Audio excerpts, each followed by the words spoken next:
Bismillahirrahmanirrahim.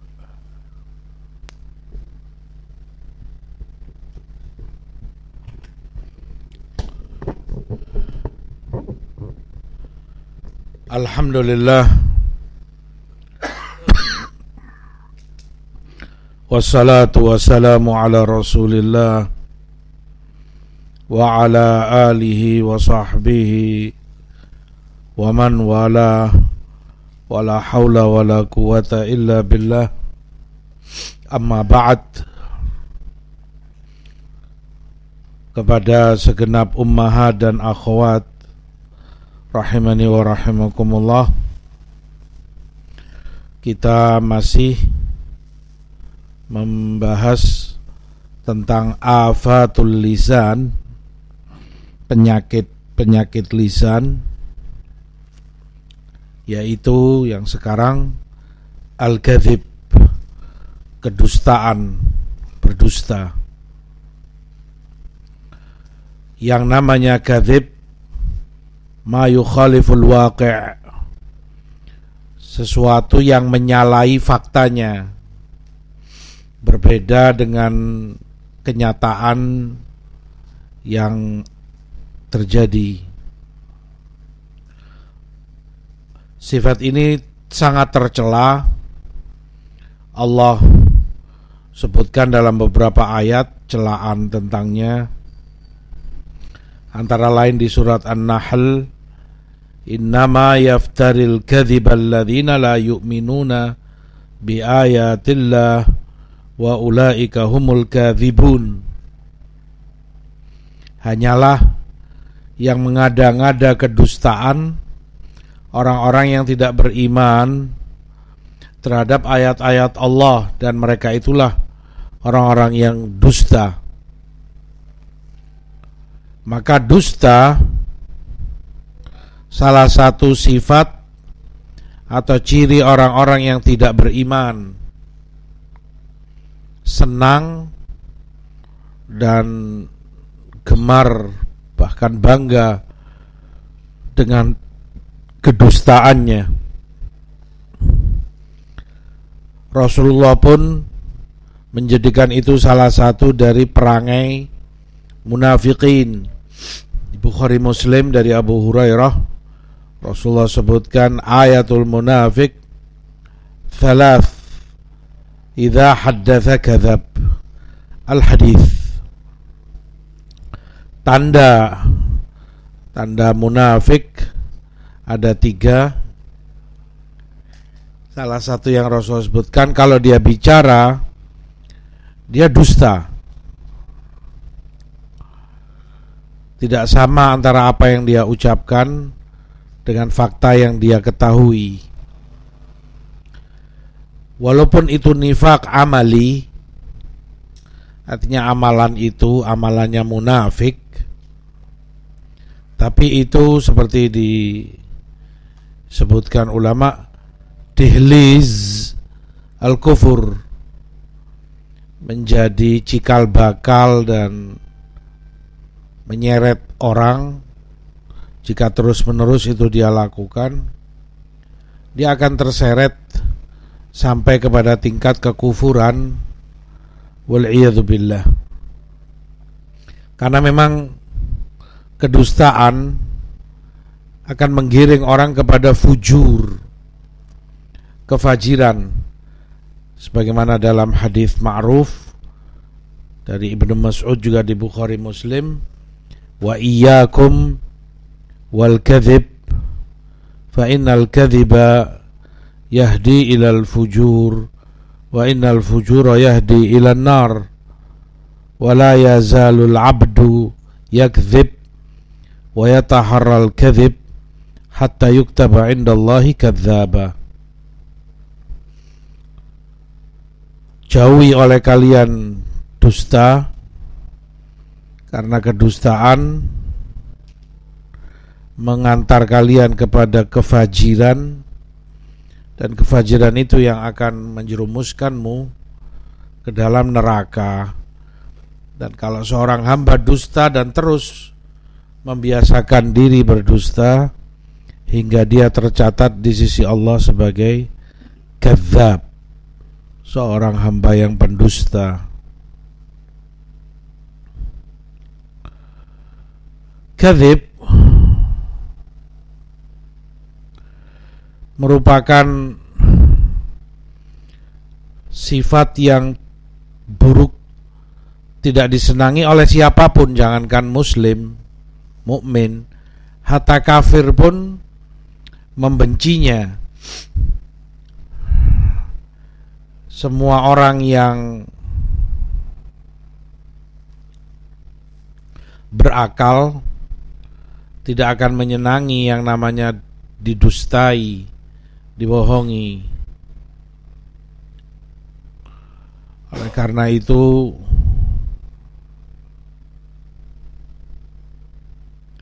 Rasul SAW juga menyebutkan itu salah satu kabairudz dzunub, dosa besar,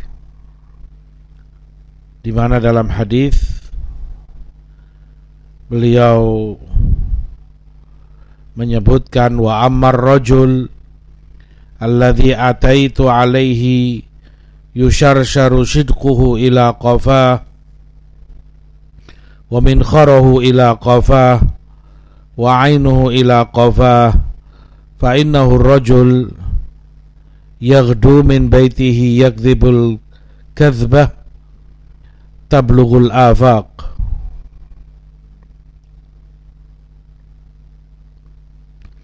Adapun seorang hamba yang di dalam azab, dia disiksa, dipotong tubuhnya hingga semuanya menghadap ke belakang, hidungnya, matanya, semuanya menghadap ke belakang. Itu karena dia berdusta dengan satu kedustaan yang sampai ke sana kemari. Artinya kedustaan dia itu luar biasa pengaruhnya, begitu besar, begitu dahsyat efeknya sampai ke ujung dunia sana, afaq, karena kedustaan yang dia buat. Banyak korban, banyak orang termakan olehnya. Ancaman azab seperti ini tidak mungkin kalau kedustaan itu shaghair. Kalau itu dosa kecil nggak mungkin sampai diazab seperti rupa. Bahkan ayat menyebutkan di Zumar, faman adzlamu mimman kadzaba 'ala Allah wa kadzdzaba bisidq idz ja'ahu alaysa fi jahannam mathwal lil kafirin. Siapa orang yang lebih zalim dari yang berdusta atas nama Allah dan mendustakan kejujuran, kebenaran yang datang kepadanya? Bukankah jahanam tempat kembali bagi orang kafir? Artinya dia yang paling zalim. Tidak ada yang lebih zalim darinya. Yang berdusta atas nama Allah dan dia berani bicara, mendustakan kebenaran yang disampaikan kepadanya. Ancaman-ancaman itu menunjukkan kalau dusta itu kabair, dosa besar. Terlebih kalau itu atas nama agama.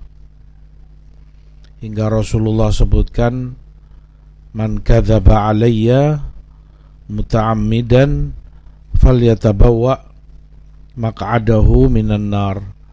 Barang siapa berdusta atas namaku dengan sengaja, maka hendaklah dia siapkan tempat kembalinya di neraka.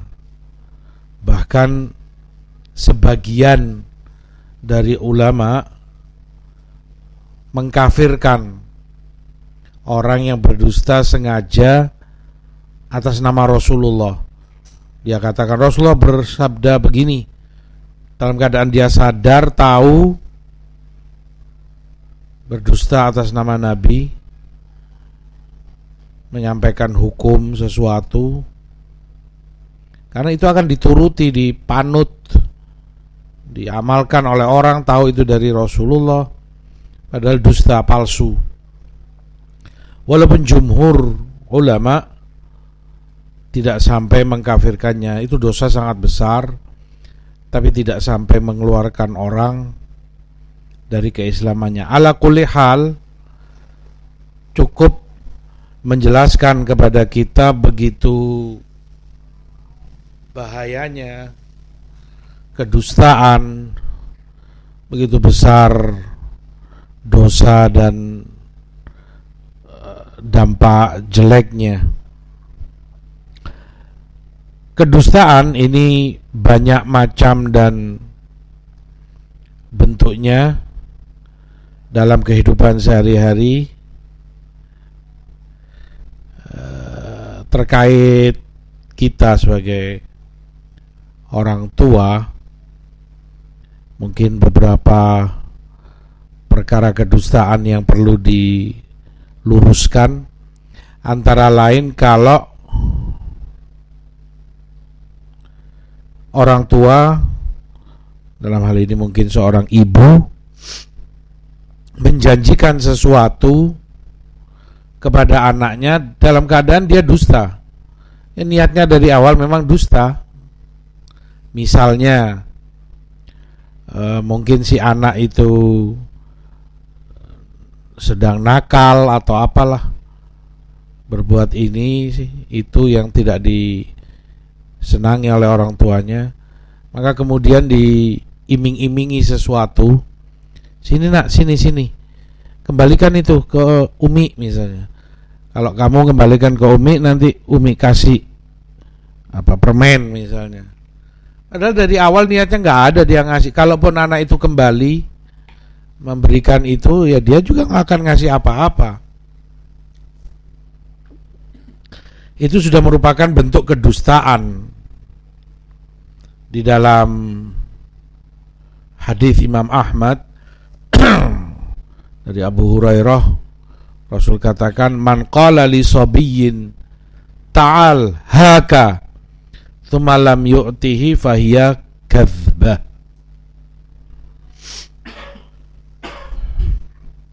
Barang siapa berkata kepada seorang anak kecil, sini, ambil ini, seperti mengiming-imingi sesuatu padanya, kemudian anak itu datang padanya dan dia nggak ngasih, nggak ada sesuatu yang dia kasih, itu sudah terhitung kedustaan bagimu, sudah teranggap kadzbah, sudah berdusta dengan itu. Walaupun hadis ada pergunjingan di kalangan ulama kesahihannya, asyahid bahwa perbuatan semacam itu ya jelas memang kedustaan.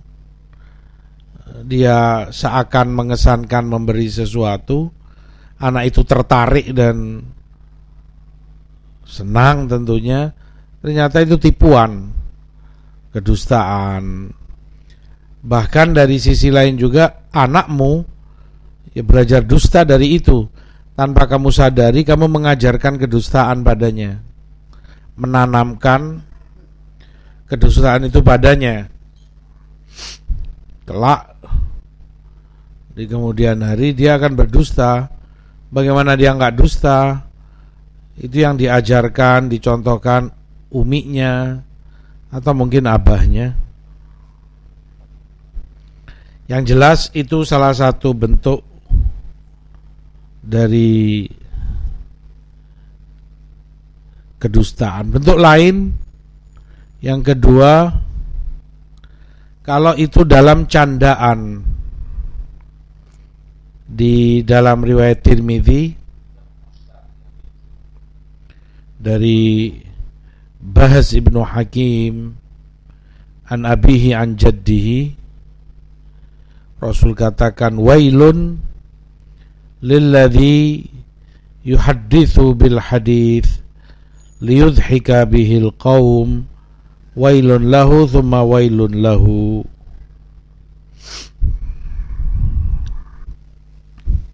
Celaka bagi seseorang yang berbicara sesuatu kepada orang lain untuk membuat mereka tertawa.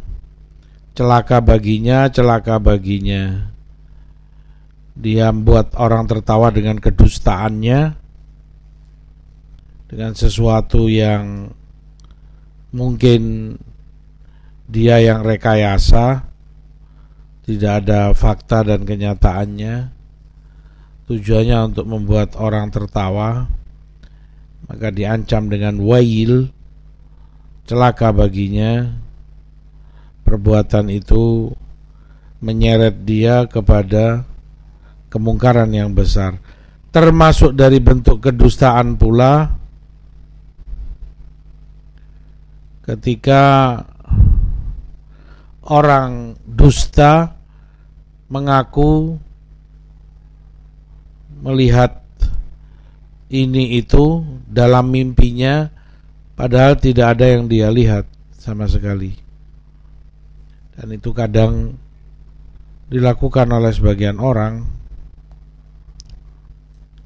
Di Bukhari dari Ibnu Abbas, Rasul katakan, man tahallama bihulm lam yarahu kullifa an ya'qida baina syairatain walan yaf'al. Barang siapa mengaku-ngaku bermimpi, dia ngaku saya mimpi ketemu Nabi Ibrahim misalnya, padahal nggak ada itu dalam mimpinya, nggak pernah dia melihat, ya dusta saja. Maka dia akan dibebani, diperintah untuk menggabungkan di antara dua biji gandum, dan itu tidak akan bisa dia lakukan. Intinya dia diancam dengan azab yang nggak mungkin dia bisa perbuat. Demikian pula dalam hadits Ibnu Umar, inna min afral fira an yuriya ainai malam taro. Termasuk kedustaan yang besar ketika orang mengaku melihat, yang dalam mimpinya ketemu ini atau melihat itu, padahal itu nggak dia lihat. Dan itulah kedustaan seperti awal kita sebutkan, yang menyalahi faktanya. Faktanya dia nggak ngelihat apa-apa, bahkan nggak mimpi sama sekali. Tapi kemudian dia dusta, katanya aku mimpi semalam, aku melihat ini, aku melihat itu. Nah, maka kewajiban setiap muslim atau muslimah untuk jujur kepada Allah, jujur dalam bicara kepada orang lain. Ya sampaikan saja apa adanya sesuai fakta yang kamu tahu, agar kemudian orang mengenal dirimu, tahu kamu sebagai orang yang jujur dalam muamalah, dalam kerja, dalam hubungan pertemanan dan lain sebagainya. Jaga kejujuran itu. Salah satu, kata Ibnu Hibban rahimahullah, salah satu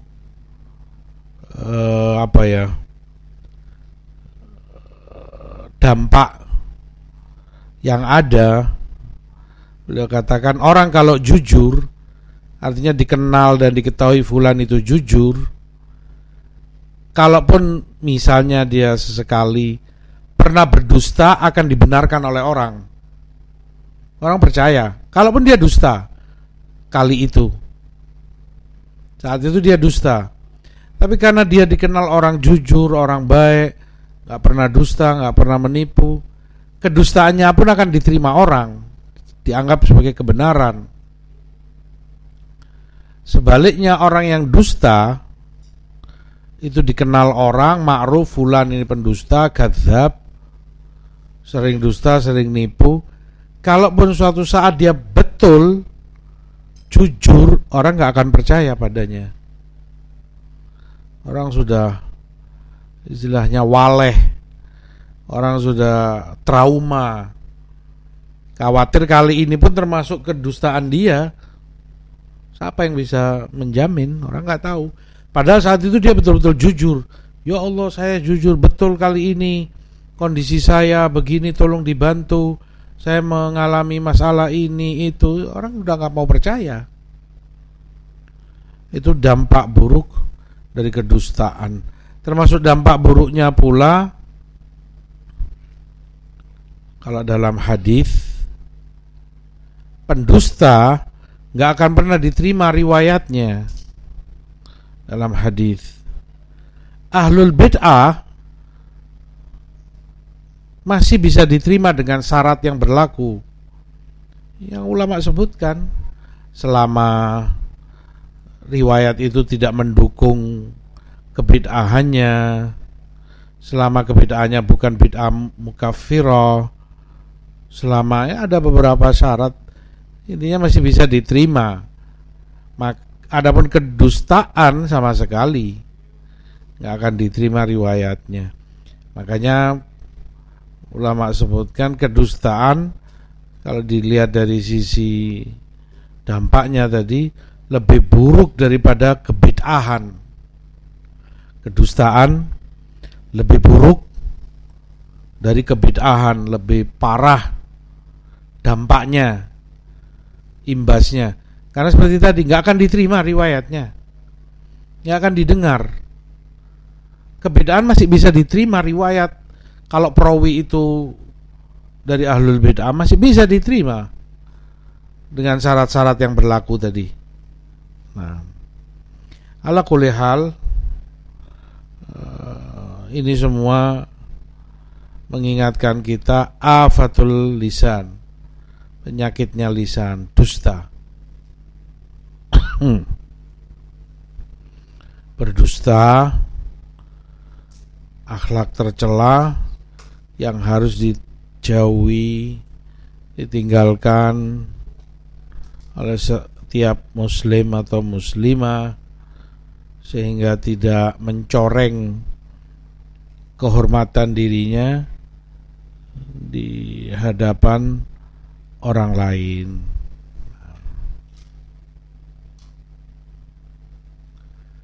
Di sana jam berapa?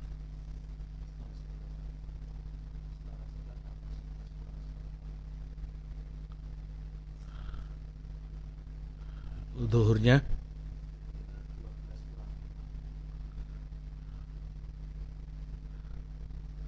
Baik. Yang berikutnya, selain kedustaan, afatul lisan adalah ifsya'us sir, membongkar rahasia, menyebarluaskan rahasia yang kamu tahu tentang saudaramu. Fulanah berbuat ini itu, fulanah berkata ini itu. Itu padahal rahasia yang semestinya kamu tutupi, kamu jaga. Penyakit lisan Allah sebutkan dalam Tahrim, wa idh asarra an-nabiyyu ila ba'di azwajihi haditha falamma nabba'at bihi wa adharahu Allahu alaihi arrafa ba'dahu wa a'rada an ba'd falamma nabba'aha bihi qalat man anba'aka hadha qala nabba'ani al-alimul khabir. Dan ingatlah ketika Nabi membisikkan rahasia kepada beberapa istrinya, tapi kemudian disampaikan kepada yang lain, lalu Allah tunjukkan itu kepada nabinya, maka sebagiannya Nabi ungkap, sebagiannya Nabi maafkan. Setelah itu beliau sampaikan, istrinya tanya, siapa yang mengabarkan padamu ini? Beliau jawab, Allah yang maha tahu segala sesuatu yang mengabarkan pada diriku. Ada beberapa atau dua pendapat a'immah tentang rahasia yang dimaksud di dalam ayat. Yang pertama, ada yang menyebutkan tentang madu yang Rasul haramkan untuk dirinya. Ada pula yang kedua tentang Maryah Al-Qibtiyah.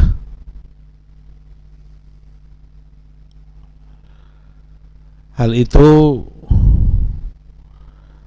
kejadiannya saat Rasulullah SAW mendapati Maryah di rumah Hafsah, dan itu memang waktu giliran Hafsah. Maka Maria sampaikan, ya Nabi Allah, laqad ji'ta ilayya ma ji'ta ila ahadin min azwajika fi yaumi wa ala firashi. Wahai Rasulullah, engkau datang kepadaku di hari yang itu memang giliranku, tidak seperti yang kau datangi istri-istrimu yang lain. Faqala ala tardain an uharrimaha fala aqrabha. Menurutmu, wahai Hafsah, apa kamu ingin aku haramkan Maria ini untuk diriku? Qalat bala, kata Hafsah, iya. Faharramaha, maka Rasul haramkan Maria untuk diri beliau. Lalu beliau katakan, la tadhkuri dzaliki li ahad, jangan kamu buka sama sekali perkara ini kepada siapapun. Artinya tentang kisah diharamkannya Maria karena itu. Dengan demikian, orang yang berjanji menutupi rahasiamu, kemudian dia buka, dia bongkar, ya dia telah melakukan dosa, membongkar rahasia yang kewajibannya semestinya dia tutupi, dia jaga. Dan itu termasuk bentuk pengkhianatan. Idza tumina khana. Ketika dia diberi kepercayaan, amanat, dia ingkari, sehingga dia sebutkan rahasia-rahasia yang orang percayakan pada dirinya.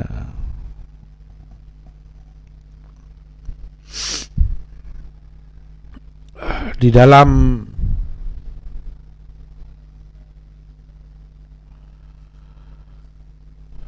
hadis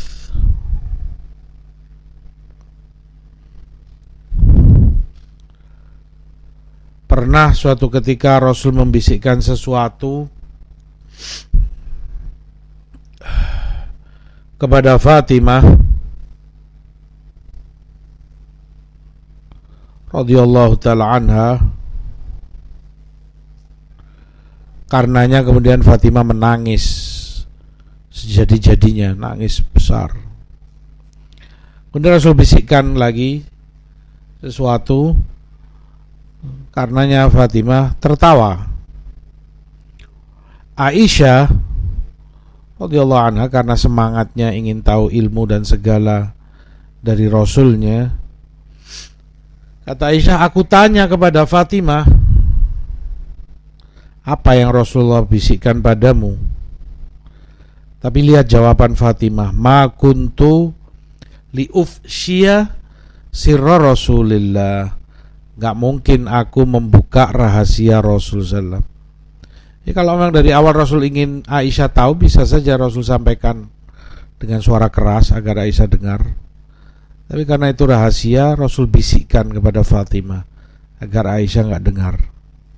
Makanya Fatimah katakan, aku tidak ingin membuka rahasia Rasulullah SAW. Artinya itu menjadi akhlak para sahabat, kemuliaan mereka menjaga rahasia yang Rasulnya sampaikan kepadanya sampai wafatnya Rasulullah. Begitu Rasul wafat, kembali Aisyah datangi Fatimah karena semangatnya terhadap ilmu. Wahai Fatimah, aku berharap bisa engkau kabari tentang apa yang Rasul sampaikan padamu saat itu. Kata Fatimah, amal an fana'am. Kalau sekarang baik, akan aku sampaikan. Adapun waktu itu gak mungkin aku sampaikan kepadamu. Sekarang Fatimah melihat kepentingan ilmu sekarang. Kalau tidak, Rasul telah wafat, mungkin Fatimah akan menyusul. Akhirnya hilang ilmu itu. Gak ada yang meriwayatkan, gak ada yang menyampaikan kepada yang lain, bisa hilang. Maslahat penyampaian ilmu lebih besar. Adapun kali yang pertama, akhbaran anna Jibril kana yu'ariduhul Qur'an fi kulli sanatin marrah. Ini di bisikan yang pertama Rasul sampaikan, Jibril setahun sekali datang mudarasa Quran denganku. Wa annahu aradahul an marratain. Adapun tahun ini 2 kali beliau turun mudarasa Quran denganku. Wa inni la ara ajali illa qad iqtarab, dan itu aku melihat pertanda ajalku semakin dekat. Karena 2 kali Jibril turun tahun ini.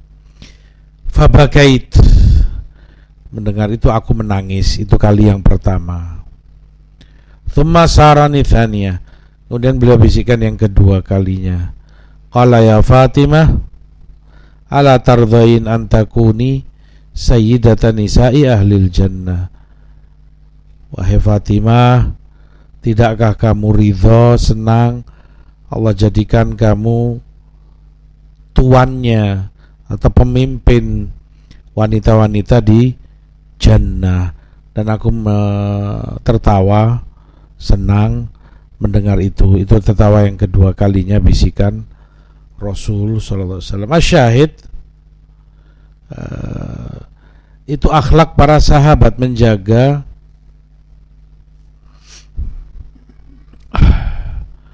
rahasia yang mereka tahu. Yang jelas termasuk dari penyakit lisan ketika seseorang menyampaikan rahasia yang dipercayakan padanya dalam masalah apapun, berkaitan dengan apapun yang dari awal kamu faham temanmu itu gak ingin diketahui orang lain. Mungkin kalau bukan karena ingin dapat masukan, ingin dapat musyawarah, tukar pendapat denganmu, dia pun malu menyampaikan itu padamu. Mungkin terkait keluarganya, kalau perempuan ya terkait suaminya, anaknya, mertuanya mungkin. Nggak boleh kemudian kamu buka-buka, fulana itu ternyata dengan mertuanya begini, dengan suaminya begini. Aib dan haram. Kalau mukminah menjaga kehormatan saudaranya, dia akan tutup rapat-rapat semua itu. Terakhir mungkin termasuk rahasia yang bahkan lebih dari yang lain-lainnya, paling istilahnya kalau orang awam sebutkan top secret, rahasia yang sangat rahasia, adalah yang terjadi antara suami istri. Itu top secret, tidak boleh dibuka kepada siapapun, orang tuamu, mertuamu, apalagi orang lain. Di Muslim dari Abu Sa'id, Rasul katakan, inna min asyarrin nas indallah manzilah yaumal qiyamah ar-rajul yufdi ila imra'atihi wa tufdi ilaihi thumma yanshuru sirraha.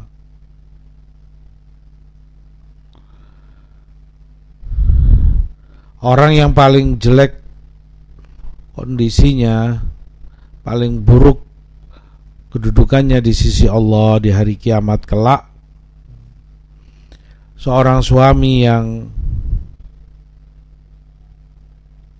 berhubungan dengan istrinya, hubungan suami istri, si istri pun telah lakukan itu, hubungan suami istri dengan suaminya, kemudian dia sebarkan, naudzubillah, tanpa ada uzur atau alasan syar'i yang benar, hanya bangga-banggaan, naudzubillah, atau mungkin dibuat guyonan atau yang lain, bukan alasan syar'i, itu rahasia kan. Dan orang melakukannya juga rahasia, makanya di tempat tertutup, di dalam kamar, semua ditutup, jendela dia tutup dengan gorden, tidak ingin dilihat karena malu, aib, pintu dia kunci, kan berarti sangat rahasia memang. Kan nggak boleh kemudian haram dia bongkar-bongkar. Nah, kalau suamiku itu begini, begitu, ini detail dan rincinya dia ceritakan ke orang lain, haram. Nah, harus dia tutupi. Ya sudah, itu antara dia dengan suaminya. Rahasia yang sangat rahasia. Seringnya orang lakukan itu kalau sudah terjadi perceraian, naudzubillah. Kemudian dia bongkar-bongkar, fulan itu memang begini begitu. Tahu nggak, selama jadi suamiku dia itu begini begini begini. Dia bongkar-bongkar aibnya. Dosa kamu, haram hukumnya, besar. Nah, jaga itu sir, rahasia apa yang terjadi di antara suami dan istri. Wallahu ta'ala alam, itu yang bisa kita kaji, dua penyakit lisan, dusta dan membongkar rahasia. Wa taufiq min indillah wa sallallahu ala nabiyina Muhammad walhamdulillahi rabbil alamin.